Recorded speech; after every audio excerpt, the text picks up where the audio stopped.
Hi dear friends, welcome back to this channel. In this video, I will show you how you can turn off notification of suggested friend because sometimes we receive a lot of message on the Snapchat of suggested friend even we don't know who are these suggested friends. So in this video, I will show you how you can turn off notification on the Snapchat of suggested friend because it causes irritating for us. So firstly, open the Snapchat and you will see profile icon at top left corner. Click on it.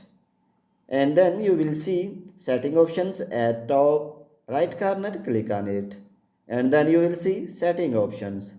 And here you can see when you will scroll down the page, option of friend suggestion. Click on turn it off. So in this way, you can turn off friends' suggestions on the Snapchats. If you want to turn off more notification according to you, then you can turn it off according to you. So in this way, you can turn off notification on the Snapchat according to you. So if this video is helpful for you, please like it and subscribe our channel. Thanks for watching.